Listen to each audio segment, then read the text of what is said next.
Hello friends, welcome to your amazing platform BioDC with Diwakar sir. इससे पहले हम लोग फंजाई के बारे में डिस्कस किए थे। आज हम लोग फंजाई के जो कुछ बाकी रह गया है उस टॉपिक को आगे हम लोग करते हैं। हम लोगों ने जो पढ़े हैं इससे पहले वाले लेक्चर्स में हम लोगों ने जाना कि फंजाई का जो मोड्स ऑफ न्यूट्रिशंस है वो हेट्रोट्रॉफिक होता है। हेट्रोट्रॉफिक में भी तीन तरह से ये अपना मोड ऑफ न्यूट्रिशन करते हैं। पहला सैप्रोफाइटिक, दूसरा पैरासाइटिक और तीसरा सिम्बायोटिक। सैप्रोफाइटिक में एग्जाम्पल हम लोग पढ़े थे जैसे मॉइस्ट ब्रेड, इसके अलावा बहुत सारे जो फ्रूट्स होते हैं जो सड़ जाते हैं यानी रूटेन फ्रूट्स। इसके बाद पैरासाइटिक में हम लोगों ने पढ़े थे कि वीट में जो हो जाता है वीट स्पोर्ट्स जो गेहूं में हो जाता है, इसके बारे में पढ़े थे, पैरासाइटिक होते हैं ये। इसके बाद सिम्बायोटिक में हम लोगों ने जाना लाइकेंस। लाइकेंस याद रखिएगा, फंजाई और एल्गी के जो सिम्बायोटिक रिलेशनशिप है ये चीज़ को दर्शाते हैं। फंजाई क्या करते हैं, वो वाटर और मिनरल्स का एब्जॉर्प्शन करते हैं और एल्गी ये फोटोसिंथेटिक करके भोजन बनाते हैं। तो एक एनसीईआरटी के लास्ट में दिया हुआ है कि एल्गी और फंगी के जो कंपोनेंट्स होते हैं, फंगी के कंपोनेंट्स को हम लोग माइकोबायोन्ट कहते हैं, माइकोबायोन्ट, और एल्गी के कहते हैं फाइकोबायोन्ट। तो याद रखना है, फंगी के कंपोनेंट को माइकोबायोन्ट और एल्गी के कंपोनेंट को हम लोग फाइकोबायोन्ट कहते हैं। चलिए इसके बाद हम लोगों ने इसके स्ट्रक्चर्स को जाना। इसका स्ट्रक्चर्स, फंगी का स्ट्रक्चर्स फिलामेंटस होता है। एक्सेप्ट में था ईस्ट। ईस्ट का जो हम लोगों ने देखा था कि ईस्ट यूनिसेल्युलर होते हैं, तो ये इसका एग्जाम्पल था। इसके बाद जिसमें सेप्टेट प्रेजेंट होगा उसको सेप्टेट हाइपा कहेंगे, और जिसमें सेप्टेट एब्सेंट होगा उसे एसेप्टेट हाइफा कहते हैं। इसके अलावा हम लोगों ने इसके सेल वाल के बारे में जाना कि फंजाई का जो सेल वाल होता है वो काइटिन और पॉलीसेकेराइड का बना होता है। देन हम लोगों ने जाना रिप्रोडक्शन। रिप्रोडक्शन में हम लोग पढ़े थे वेजिटेटिव, एसेक्सुअल और सेक्सुअल। वेजिटेटिव में हम लोगों ने जाना फ्रेगमेंटेशन, फ्यूजन, बडिंग। इसके अलावा एसेक्सुअल में जाना हम लोगों ने, जिसका एग्जाम्पल कॉनिडिया था। इसके बाद स्पोरेंजियोस्पोर्स था। इसके बाद जूस्पोर्स था। और एसेक्सुअल में हम लोगों ने जाना कि कॉनिडिया, स्पोरेंजियोस्पोर और जूस्पोर। और सेक्सुअल में हम लोगों ने जाना ओस्पोर्स, एस्कोस्पोर्स और बैसिडियोस्पोर्स। तो आज हम लोग जानेंगे कि इसका साइकिल के बारे में भी हम लोगों ने जाना था। फिर भी आज हम लोग कुछ जो रह गया था आज हम लोग लेक्चर्स के माध्यम से जानेंगे। सबसे पहले जो इसमें जाने कि हम लोग सेक्सुअल साइकिल में एसेक्सुअल रिप्रोडक्शन।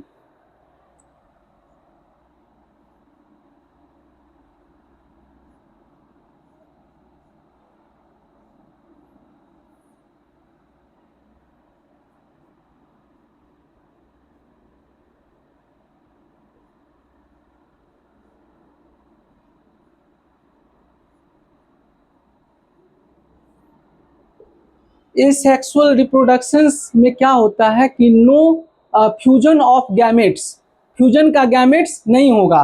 तो इसमें सबसे पहला पॉइंट्स याद रखिएगा कि नो फ्यूजन ऑफ गैमेट्स, क्योंकि एसेक्सुअल है तो इसमें कोई गैमेट का फ्यूजन नहीं होगा।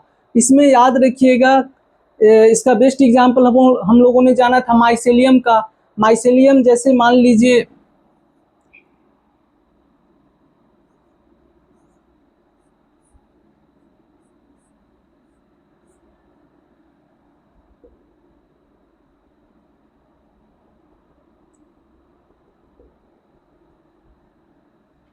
ये एक तरह का, मान लीजिए कि ये माइसेलियम है और ये माइसेलियम में जब सेक्सुअल रिप्रोडक्शंस करवाएंगे तो इसके जो फ्रूटिंग बॉडी में जो होगा स्पोर्स बनेंगे, याद रखिएगा, वो डिस्पर्स होके जहाँ भी इसको सूटेबल कंडीशंस मिलेगा फिर वहाँ पर एक नए माइसेलियम का निर्माण कर लेंगे। तो ये डिस्पर्स होने के बाद याद रखिएगा कि जैसे ही डिस्पर्स होगा तो बहुत सारा स्पोर्स का निर्माण कर लेते हैं। ये बहुत सारा स्पोर्स का निर्माण कर लेंगे और स्पोर्स के निर्माण करने के बाद फाइनली ये स्पोर्स फिर जर्मिनेट होकर के सूटेबल कंडीशन जैसे ही मिलेगा तो ये याद रखिएगा ये फिर से एक नए माइसेलियम का निर्माण कर लेंगे।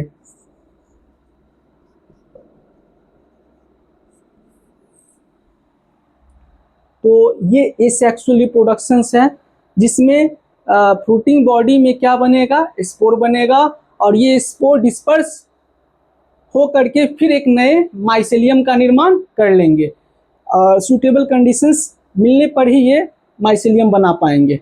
चलिए, तो ये एसेक्सुअल था। अब हम लोग देखते हैं सेक्सुअल रिप्रोडक्शन।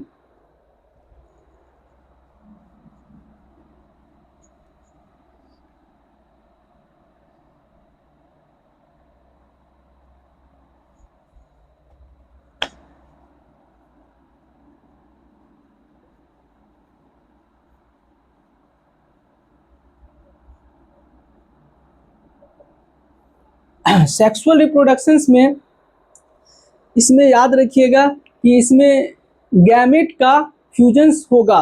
गैमेट्स याद रखिएगा फ्यूजन करके ही एक नए चीज़ का निर्माण करेंगे, यानी नए माइसेलियम का निर्माण करेंगे। तो इसमें याद रखिएगा मैटिंग के लिए जो कंपेटिबल फंजाई होंगे उसमें भाग लेंगे। तो देख लीजिए, सपोज दैट मान लीजिए कि इसमें ये एक तरह का माइसेलियम है और ये माइसेलियम कैसा है, हैप्लॉइड है। हैप्लॉइड को हम लोग N से इंडिकेट करते हैं और डिप्लॉइड को 2N से। तो ये याद रखिएगा ये माइसेलियम है जो हैप्लॉइड कंडीशंस में हम लोग इसको ऑब्जर्व करेंगे। अब ये फ्यूजन्स होगा इसमें मान लीजिए फ्यूजन्स होने के बाद ये दो नए गैमेट्स में ये डिवाइड हो जाएंगे। ये यहाँ पर भी ये क्या है, हैप्लॉइड ही है, हैप्लॉइड है। ये जर्मिनेट होकर के दो नए स्पोर्स का निर्माण करेंगे। ये स्पोर्स कैसा होगा, तो ये याद रखिएगा हैप्लॉइड्स ही होगा। ये गैमेट्स बन जाएंगे, क्या, गैमेट्स। और फिर ये गैमेट्स फ्यूजन करने के बाद इसका जो प्रोटोप्लाज्म है ये फ्यूज होगा। फ्यूज होने के बाद ये एक तरह का जायगोट का निर्माण कर लेंगे। तो ये फ्यूजन होने के बाद ये एक जायगोट का निर्माण करेंगे जिसमें दो न्यूक्लियस होंगे और ये जो होंगे ये याद रखिएगा इस कंडीशंस को हम लोग क्या कहेंगे, इस कंडीशंस को हम लोग प्लाज्मोगेमी कहेंगे। प्लाज्मोगेमी जब इसका प्रोटोप्लाज्म फ्यूज करके एक नए जायगोट का निर्माण करते हैं तो इसको हम लोग प्लाज्मोगेमी कहेंगे। तो इसमें 3 प्रोसेस होगा, जिसमें पहला प्रोसेस प्लाज्मोगेमी होगा, दूसरा प्रोसेस कैरियोगेमी होगा और लास्ट प्रोसेस जो होगा वो मियोसिस होगा। तो इसमें याद रखिएगा ये नया क्या हो गया, जायगोट का निर्माण कर लेगा और जायगोट कैसा होगा, डिप्लॉइड, प्लॉइडी के इसमें जायगोट होंगे। और यही फिर याद रखिएगा इसी को हम लोग क्या कहेंगे, इसी को हम लोग N+N डाइकैरियोफेज भी कहते हैं। इसी को हम लोग N+N डाइकैरियोफेज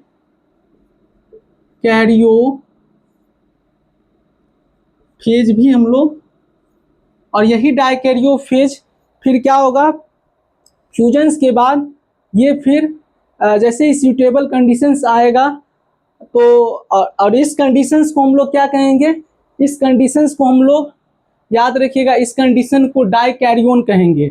डाइकैरियोन का मतलब कि डाई मतलब 2 और कैरियोन मतलब होता है न्यूक्लियस, यानी ये जो स्पोर्स फ्यूजन्स के बाद ये क्या हो गया, अलग अलग न्यूक्लियस में विभाजित हो गए। तो इसीलिए इसको, इस प्रोसेस को हम लोग क्या कहेंगे, डाइकैरियोन। डाइकैरियोन होने के बाद याद रखिएगा, फिर ये सेकेंड प्रोसेस होता है कैरियोगेमी। कैरियोगेमी में याद रखिएगा, ये कैरियोगेमी, इसके बाद सेकेंड प्रोसेस हो जाएगा। ये पहला प्रोसेस था, पहला प्रोसेस को हम लोग प्लाज्मोगेमी कहते हैं। तो ये फर्स्ट प्रोसेस था प्लाज्मोगेमी। सेकेंड प्रोसेस यहाँ आ जाएगा आपको कैरियोगेमी। कैरियोगेमी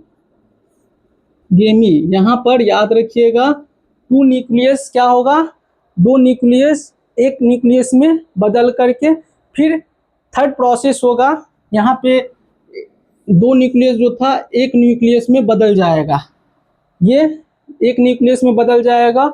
और यहाँ जो होगा याद रखिएगा, ये जाइगोट्स एक बनाएगा,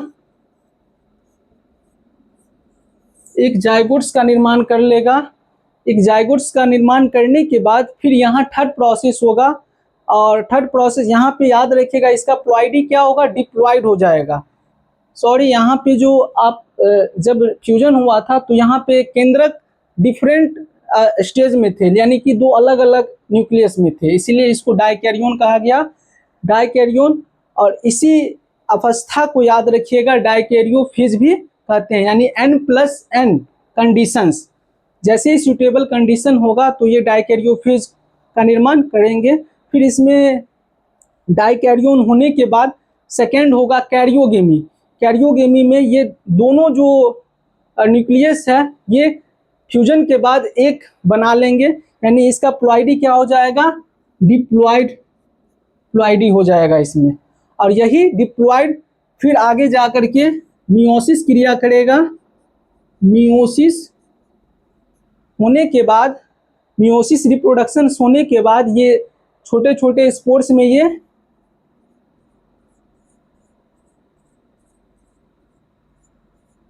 बट जाते हैं, यानी छोटे छोटे स्पोर्स का निर्माण कर लेते हैं।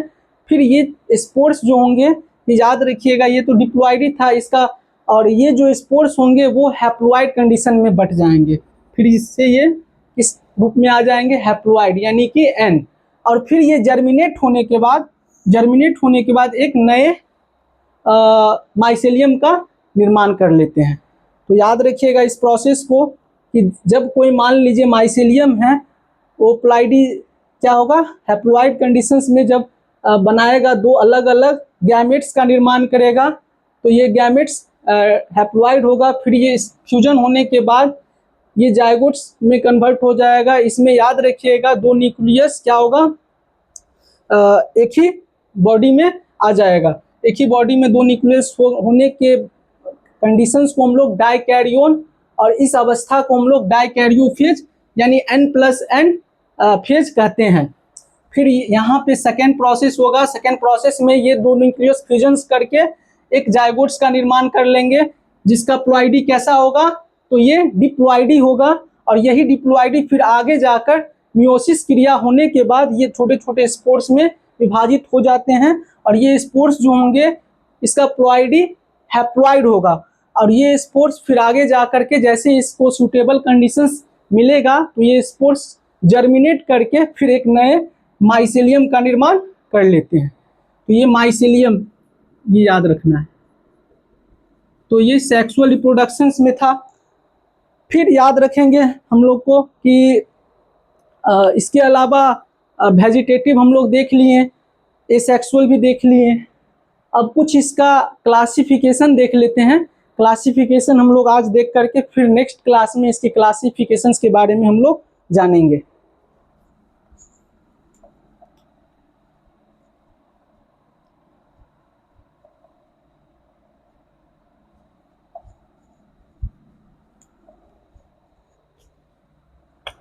Classification of fungi.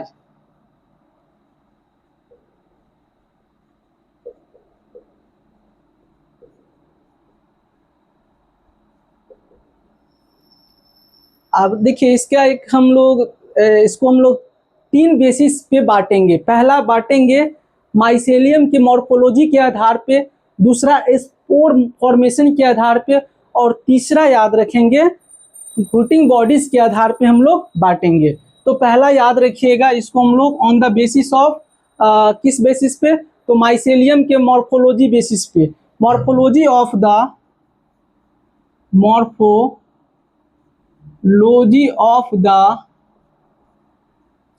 Morphology of the mycelium.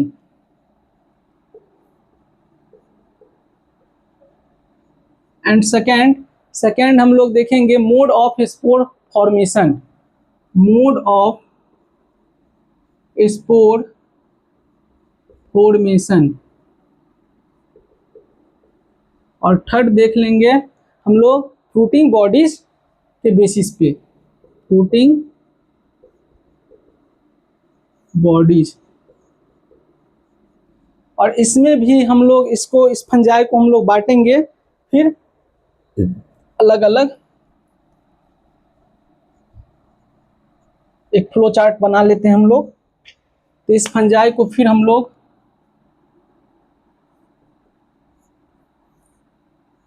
इसको पहले 2 भाग में बांट लेंगे।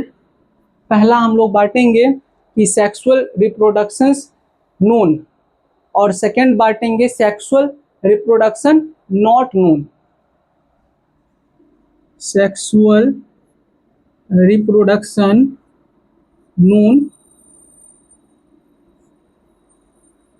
नोन को हम लोग फिर से 2 पार्ट्स में देखेंगे, एक माइसेलियम एसेप्टेट और दूसरा माइसेलियम सेप्टेट। फिर इसको हम लोग 2 भाग में बांटेंगे, एक माइसेलियम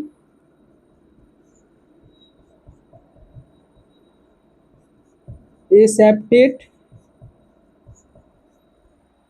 और दूसरा माइसेलियम सेप्टेट। अब एसेप्टेट और सेप्टेट, एसेप्टेट में आ जाएंगे, याद रखिएगा, फाइकोमाइसिटीज।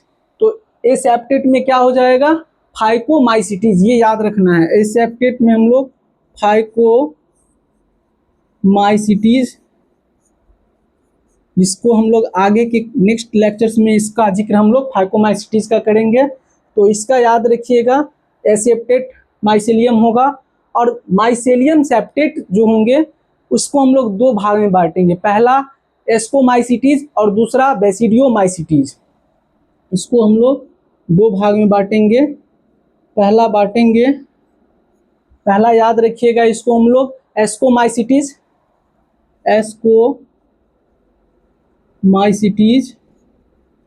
और सेकंड को हम लोग बेसिडियोमाइसिटीज